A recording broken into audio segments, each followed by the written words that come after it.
it's Ben.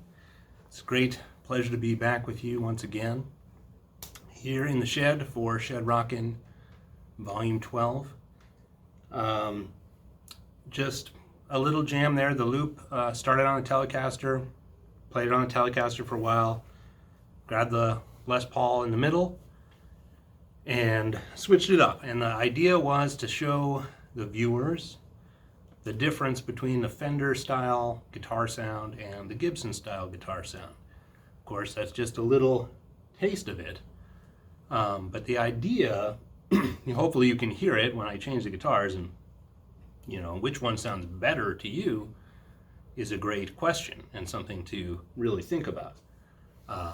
Les Paul style guitars, often described as Gibsons, because that's who invented it, have these humbucker style pickups, which are twice as large as the Fender style pickups, which are single coil. So these are going to give you a much beefier, fatter kind of output with more low end, and if you're trying to make your music as ballsy as possible, you need to have one of these.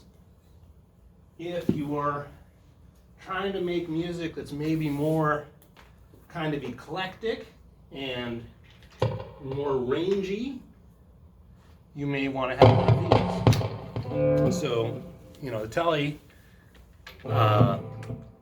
this is a pretty great Tele. This is the American Elite, and one of the things I love about this, a lot of Teles are basically just slabs of wood. This one has a nice belly carve for the older gentlemen and ladies who like to play guitar. So that's a really nice kind of form-fitting thing. The pickups on the Tele, you'll notice, are only half as thick, and that's kind of reflected in the output. It's much janglier and wirier.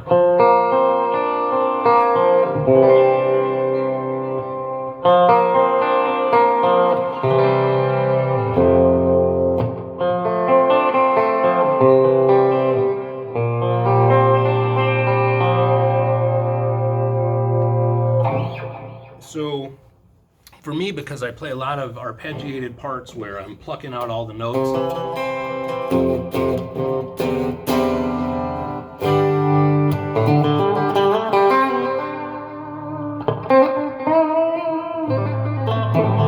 I guess I put a premium lately on the clarity and articulation that the Fender style guitar gives me. This is a Telecaster, and there's a Strat copy on the wall there, and a Paul Reed Smith.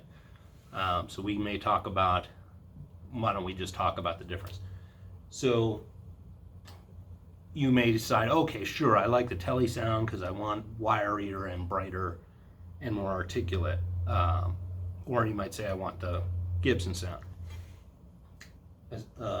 There's variations within that. So Stratocaster is the other flavor of guitar that Fender offers, and it's, I guess, maybe more versatile in the tonalities you can get. David Gilmour used it on a solo for Comfortably Numb, and Jimi Hendrix played a Strat. So Strat, you can't go wrong.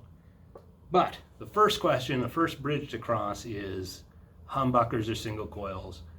And of course you can get variations where they put a humbucker in a Fender,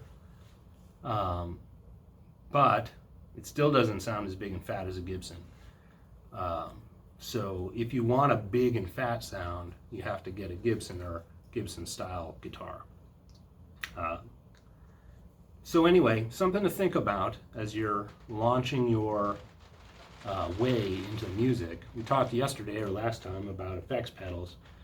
This is much more important decision because it's going to be a higher budget decision, and it's really going to set the stage for what you're able to accomplish with your instrument. So as time goes along, you don't have to choose. You can have a Gibson and a Telecaster and kind of cover the waterfront that way. And I think that'll be a really worthy discussion for another time. The best way to blend those two styles within a given track so that you have the best of both worlds. I want the biggest, crunchiest, most powerful rockin' thing, and I want bright, articulation with a lot of clarity. Anyway, food for thought. Okay, we'll see you next time.